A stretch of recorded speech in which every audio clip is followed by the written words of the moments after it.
Guys, welcome back to another Truth Bump.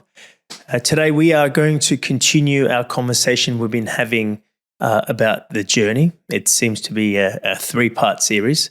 So today we are going to, I would love to speak about the practices that is going to allow you to actually live this, because a lot of the things that I've been sharing in the Truth Bumps are cracking open different things for you to comprehend, to have different realizations, and a lot of things to, whether you are reclaiming power, seeing your own reflections, all that jazz.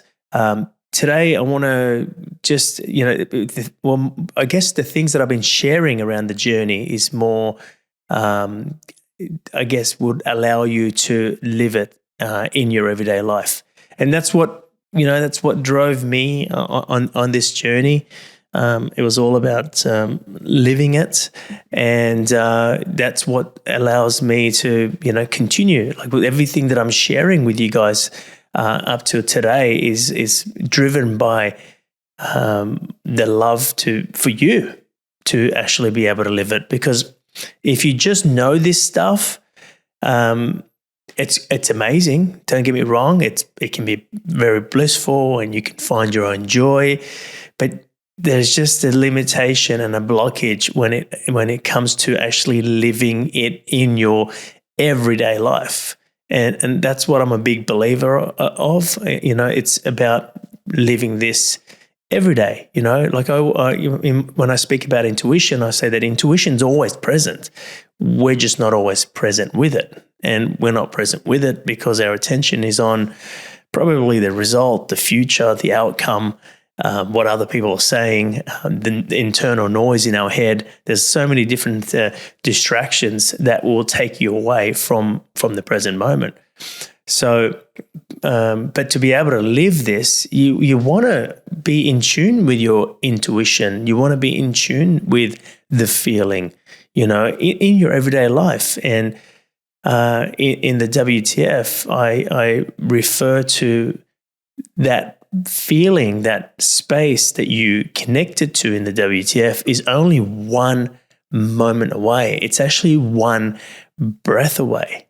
And it really is. It's not, it's sure at the beginning, you might have had to, you have to sit there for, a minute or two and get present. But you come to a place where it's just like, when I'm actually sharing this content with you guys, before I start, and my video editors would see, before I start, I just take one deep breath. I just close my eyes and just go,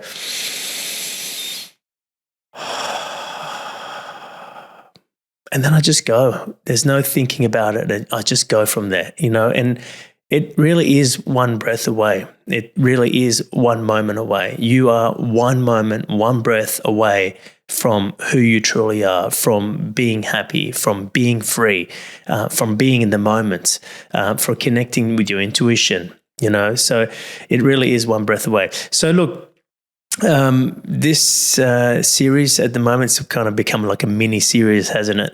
The journey is the third part that I want to share. And I think this will help you grasp maybe, where you are and maybe why some of the things that are taking place in your life to help you grow your, purity is the word. And the other word I use is streetwise. And purity is very powerful when you can connect to your purity. And purity it means you're coming from a pure place. So there's there's no agenda. You're not trying to be anyone else other than who you are. You're not driven by a result. You're purely here in the moment, and it's a very joyful place to be, but it's also a very powerful place to come from when it's pure. And when I first started as a kid, My mum always, she would tell me, when I grew up, she goes, "You were very, very pure," and I don't want to. If my brothers or sisters would ever listen to this, they would laugh at me because they would always call me the golden child, because my mum used to say that you were very pure. Now that's really it's really powerful, but purity is not enough. Purity, you can feel comfortable in yourself. You can feel comfortable where you're at. You can find joy. You could, someone could sit on a rock for the rest of their life and just be pure, but it doesn't. It needs streetwise as well, and I'll explain to you what I mean by streetwise. But purity on its own is just the joy and love. And now you think to yourself, well, isn't that enough? Like, love is enough. Yes, it is. Love is enough for you to be settled, for you to be peaceful, for you to feel at home. But if you want to do something with that love, you also need streetwise, because we live in a physical reality. So the love is you're connecting to yourself as the one, as oneness, the purity, right? But if you want to move and do something in the world, in duality, as that love moves, it also needs to navigate itself through the ups and downs and the things that could cause you harm. The thing, there's things in the physical reality that you need to become aware of.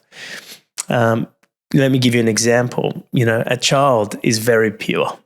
That's something that we can all relate to. The moment they're born, the first eye contact that you have with that child, especially if you're there for that first eye contact. But even if just the first time you look into a child's eyes, like there's just this purity. They're just so pure, right? And with that word pure, we usually throw the word innocent, right? It's just so innocent. And innocent, you may as well also say, has absolutely no street wisdom. You see? And of course, the child doesn't. The child has no streetwise. There has no wisdom in relation to the physical reality. If anything, when a child is born, it's just so pure. They're still trying to understand how everything is separate. I forget how many months it takes, but the first few months of a child being here, they're still seeing everything blended as one. Like they're seeing the energy, they're seeing, and this is medical science, so it's not like I'm making something up woo-woo here. But if you read about it, they still can't grasp that there's this separation. Like they can hear the noises and they look up, but everything is just, it's the closest thing of experiencing yourself as one in duality, right? Physically, you're experiencing yourself as one. And obviously, as you expand your awareness, and when I refer to being an infinite being in a finite world, the infinite being is within yourself. It's in your own mind up here. Okay, you become infinite in this physical reality, but the physical reality is finite. Your body is finite, right? But who you are is infinite. Who you are is timeless. And you begin to bend time, and you begin to bend your physical reality. You begin to bend your story, which goes back into manifestation. So I won't digress today, but you stay infinite, in your mind. So anyway, here we have a child that's just absolutely pure, and then as they grow up, they need to learn things. They need to learn. They're not going to just walk across the road, are they? Right? You have that streetwise. You know that you don't just walk onto the road without looking, right? The child doesn't have that. It must learn that. The child must, learn about balance and learn about gravity, and it will have falls and it will scratch and break skin. It will have those physical pains, and learn the wisdom that they need, which is what I call streetwise, which is basically just the wisdom of the physical reality, right? So I'm just giving you a simple reference point. But back with my reference point, I was. My mum would always tell my brothers and my sister, even who was younger, but predominantly my brother, my older brother I'm talking about. She would always say, look out for Amir because he's simple, right? Because that's by simple, she means pure, right? Pure. He's got this purity, but he can be, what's the word? Easily manipulated, because he just thinks everyone's a good person. Everyone is, and that's the thing. When it's pure, right? You just think, well, why would anyone do anything wrong? Why would anyone do harm? Why would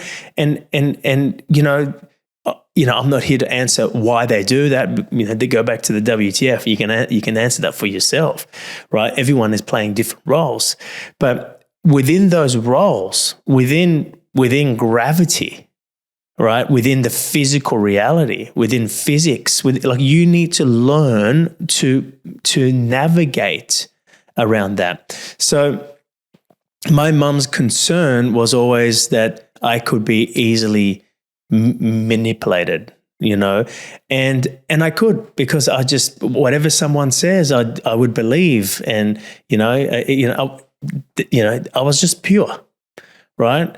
And that's just the way I came across, and that's the way I was. But as I grew up, and went into my teenage years, and even in my young adult years, my mum would still say, look out for your brother, And look, what did it take me to get streetwise? I needed to get manipulated.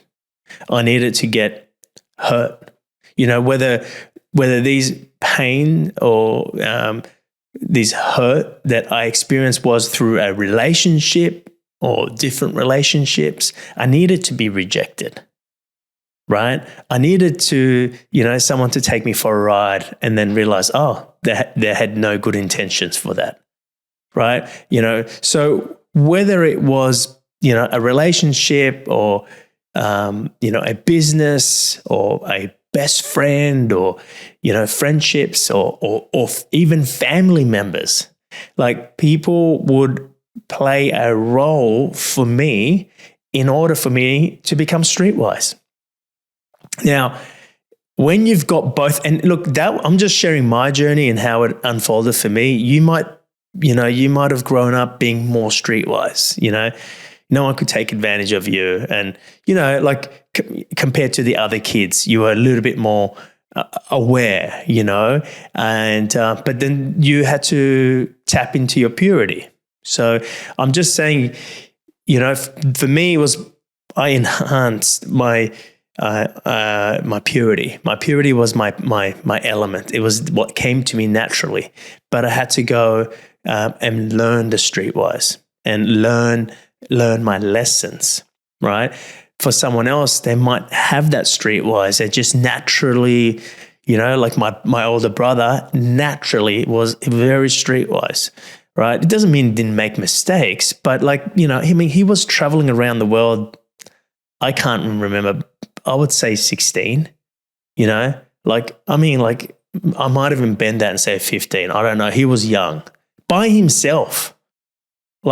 He just had that street wisdom about him, and he learned to navigate and travel and build relationships and connections and work and survive and thrive. And, and that's what came to him naturally.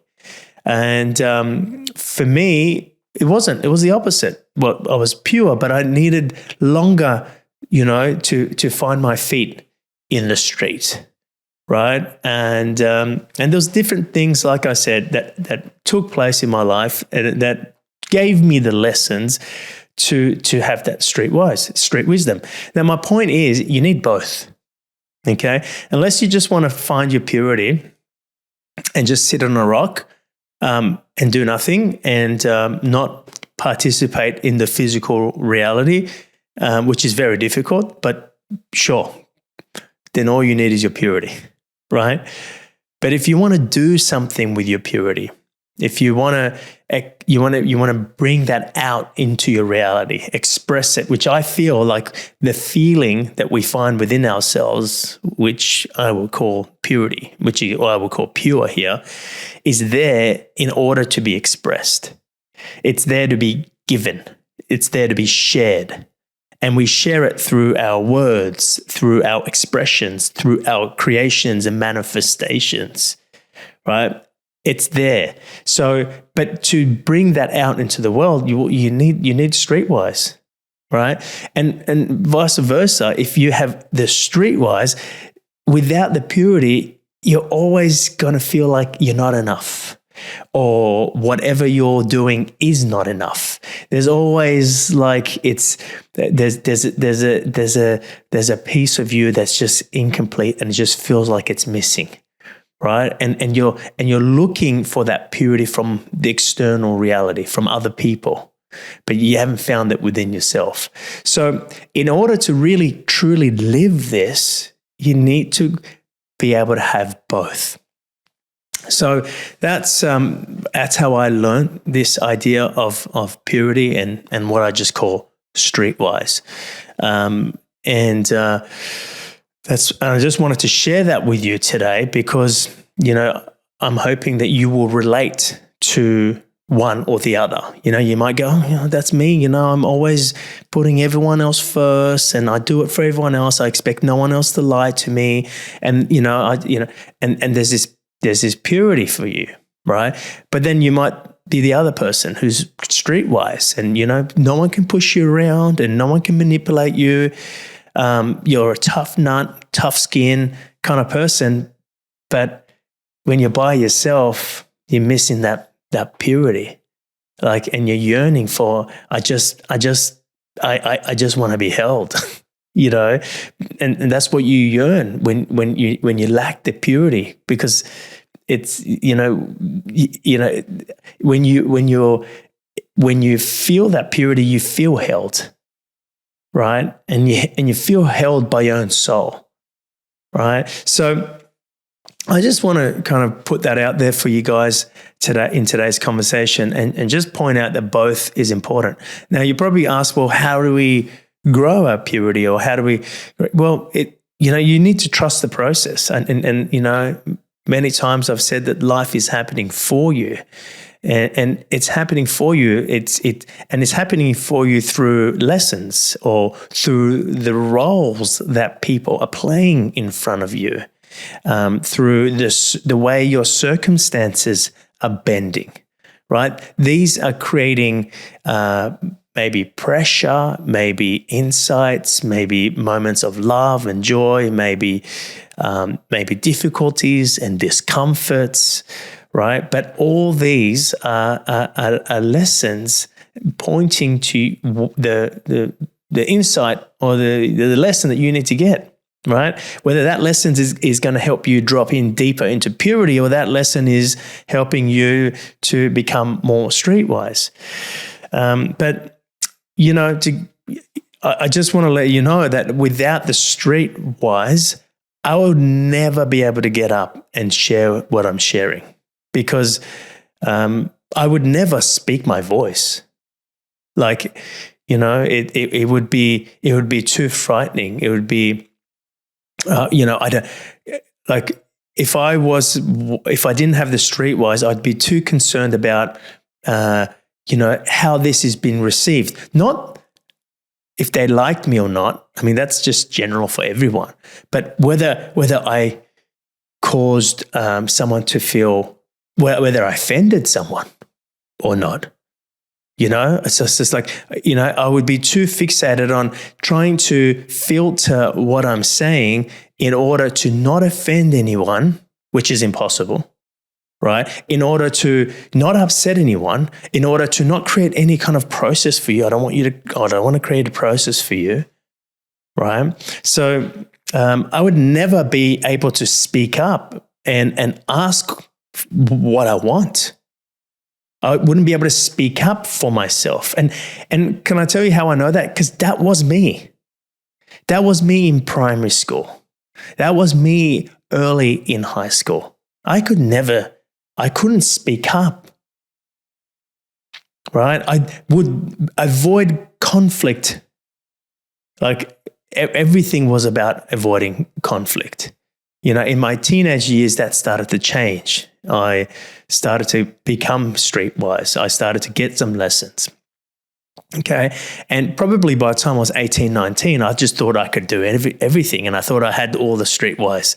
But I didn't, because it's easy to see the things that you need to see in learning the streetwise. Like some of the things are obvious. Oh, well, yeah, I don't trust that person. Or, that helped me grow. I fell down there, or I got into a fight as a teenager, but it helped me grow. And whatever. But when you become an adult in particular, and you enter the business world, or, if I take yourself back, if I invite you to take yourself back to when you're a person who's coming out of school, there is this other world that you come into, the working world. There's a different society. It's like, now I got to go out there and make something of myself. And at that point, you go out there and you're really blind. Right, you get taken advantage of, or you go down a path that wasn't really your path, and whether it was to make your parents happy, or whether it was make your boss happy, or whether you start to do all these things that you don't want to do, you didn't want to do, you didn't choose to do it, right? But because you're entering this world that is completely different, like this is now you're an adult, you've stepped out of school. Or maybe that you experienced that when you stepped out of college or university. For me, it was like when I stepped out of school, because I never went to college or university. So at that point, the manipulations are more hidden. It's like you learn people stab you in the back, and people put you down. Like you start to. Maybe you went into the corporate world. Maybe you became an athlete or a performer, and it's just this different world. And the manipulations are very deceptive. You don't notice it until the snake has bitten you, and you're like, "Oh, wow, that." And if you didn't judge it, you'd be like, "I'm impressed. Like, I didn't see that." Like, that person played this role of just being this amazing, helpful person, but oh, wow, they really took advantage of me, right? These are the lessons. And if you don't judge it, you'd be amazed that, wow, what a script, what a role that this person played. And it's the sometimes it's members of your own family. You're like, oh my goodness, like I just would have never expected that, right? But they're all teaching you. They're all giving you the lessons and the experiences that you require, whether that is lessons and experience that you require in order to become more streetwise, or in order for you to drop in to become more pure. Okay, so and the key to see all this and what's taking place is for you not to judge. If you don't judge, you'll be able to see. The moment you judge, the wall gets pulled over your eyes, if you like. You can't see, right? The key, we're now 24 episodes of Truth Bump into this. I don't need to talk to you guys about, hey, don't judge, right? And so I won't go on about that. But that's the key, is to not judge, and you start to see that it's not your brother or sister or your cousin or whatever, your business partner that did that to you. It's actually, and this is when when I'm coaching people one-on-one and I help them through some of the things, I ask them, yeah, but who is that? Oh, it was my sister. And she did, and I go, yeah, but who is that really? And they're like, oh, well, I don't know, the one. And I said, who's the one? I take them through layers and peel back the layers until they realize it was themselves as the one playing that role in order to help you, in order to help them. They're just playing a role, just like in the movie. So this experience can be had, this lesson can be had, and this insight could be dropped in. And it changes everything if that is not an intellectual understanding. And that drops in as a direct experience. Like you won't see that person who played the role, who caused you some kind of discomfort or some kind of lesson. You won't see that person. You know, at first, when you're in judgment, you see the person. Now we're getting into roles and we're going back into reflections here. But I guess I'm just highlighting, reminding you about this. Okay. So the reason I wanted to share what I wanted to share around this, around being streetwise and purity, is because it's part of the journey. And it was part of my journey. And the journey that I've been, this short series called The Journey, as part of the Truth Bump, has had 3 parts to it. And all 3 parts is getting you to realize, oh yeah, I've been there. Or yeah, I relate to that. Or, one day, maybe later, you're like, oh, maybe in 6 months' time, maybe next week, you might go, oh, that's what he was talking about. So whether you relate to it now or, it's just like, oh, that's interesting, just let it be there. And somewhere down your journey, you might go, oh, that's what he meant in the reflection of the person playing the role, and oh, there's the purity, oh, there's the streetwise. So I'll leave that with you. The only other concept that I would like to share with you, it's just a little addition to what we've already spoken about, is that as you continue on your journey, you're going to get to a point where you see, to break this down, and you would have heard me talking about this, but I'm adding it to the journey because you'll relate to this. Because what happens is we have beliefs. Yeah, we all have beliefs, and those beliefs are influenced. They're not from the unknown; they're influenced. So influence meaning, whether you influenced those beliefs or someone else influenced it, or you compared your experience with, the external world and how you felt and whatever. We build beliefs. A lot of the beliefs have been passed on to us when we're younger, but we also build new beliefs of our own as we grow older. So we have beliefs, which is coming from the head, all right. And then we have, as we take this journey, we start to become aware of the feeling. It's not an emotional reaction. It's not an emotion. It's not a thought. It's a feeling. And the best way to explain that feeling is that it's a knowing. So you become aware of this. And at first, you have this heart and head.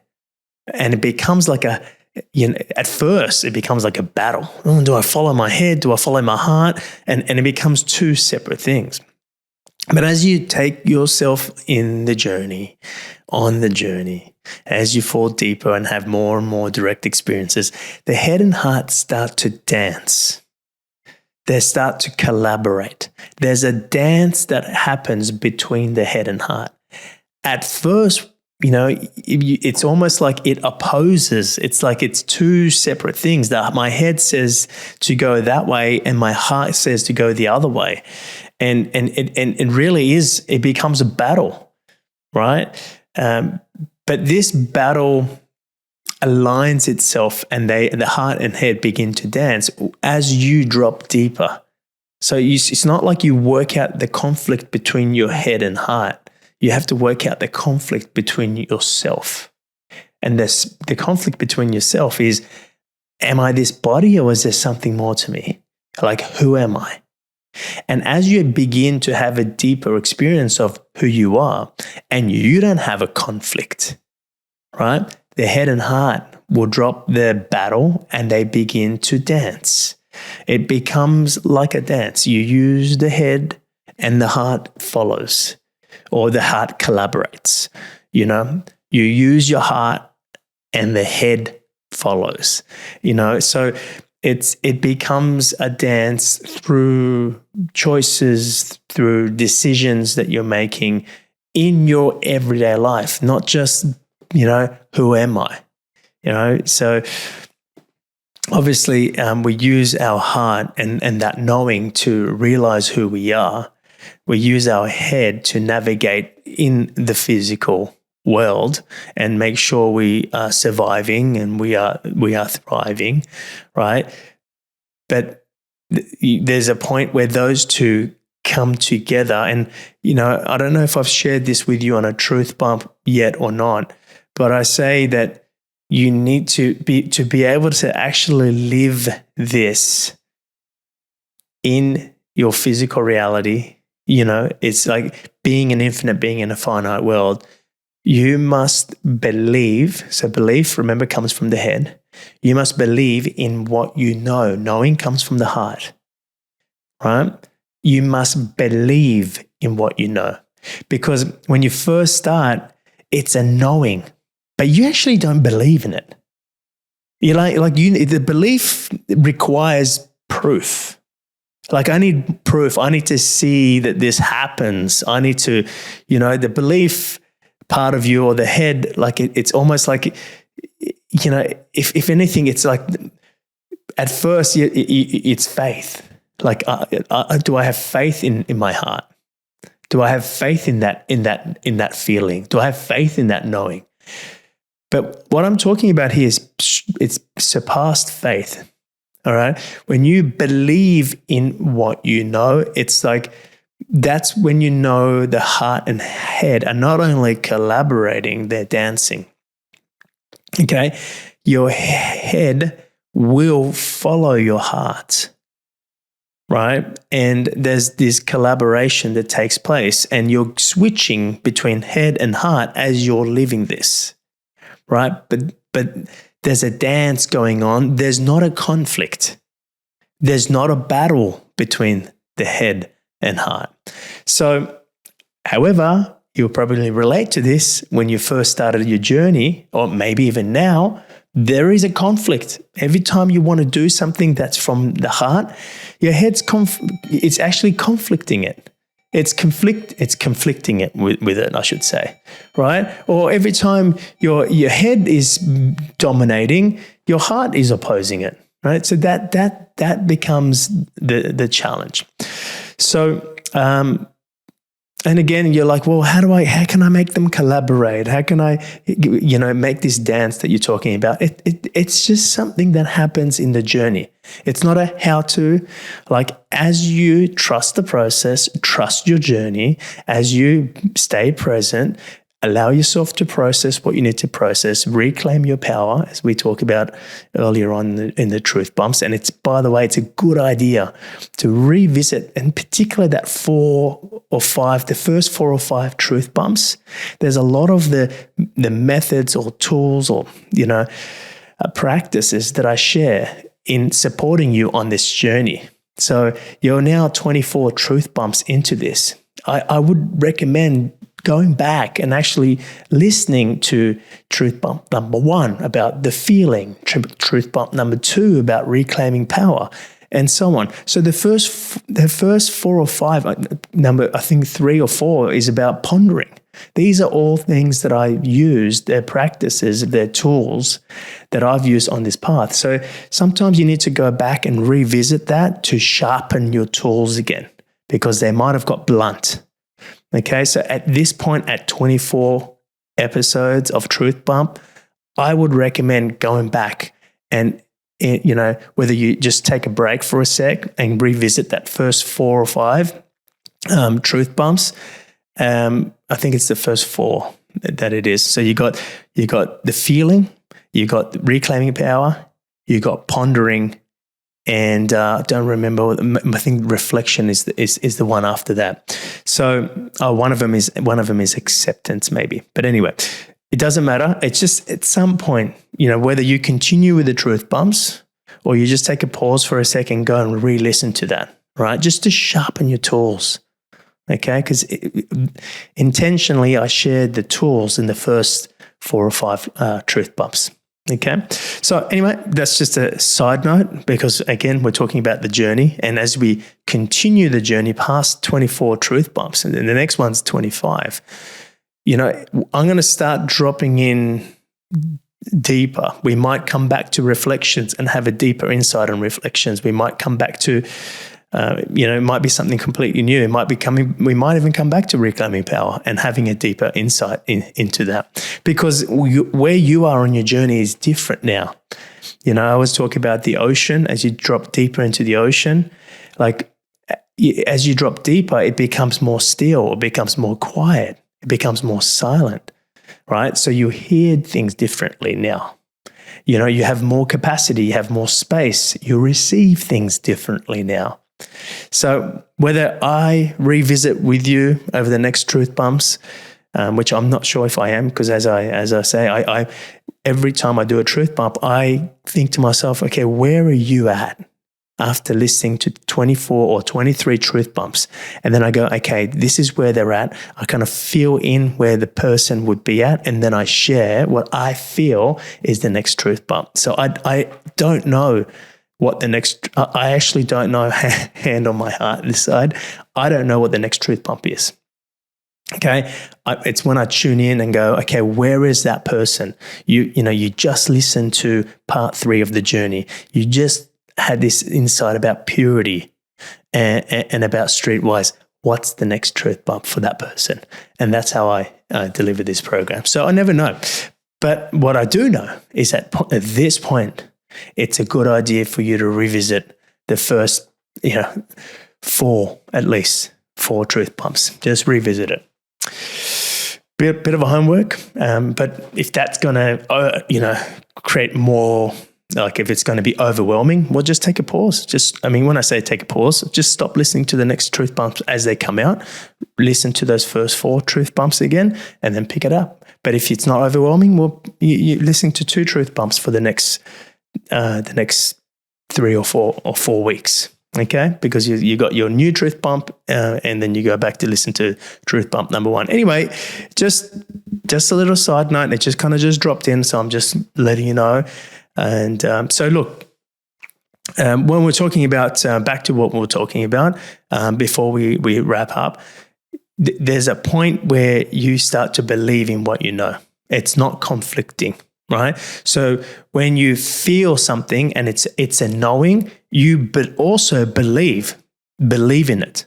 You believe not just in yourself, but you believe in your knowing. You believe in your intuition. You believe in the feeling, in your feeling. Right? This is not just, I will believe in yourself, because believing in yourself is looking at your past and potentially the future and building confidence from what happened in the past or future. That's not what we're talking about. That's the self. That's believing in the identity. Now we're talking about believing in the feeling, believing in the knowing, and it's not faith. This is a much higher level than faith, if I can call it higher. Because faith is, you want to believe, but it's more of you surrender and it's more of a surrender, and it's, that's what I would call it anyway. This is not that. So look, I guess what we were talking about before when I went on the side note is that, well, how do I believe in what I know? I'm just letting you know that happens by itself. So don't make this into another thing. Oh, okay, I got to believe in what I know. No, just You just got to continue your journey. You got to trust your process, right? Dedicate yourself, listen to the truth bumps, do the homework, do the pondering, give space to yourself, give time to yourself to reflect on these things that we talk about. You will notice it happens.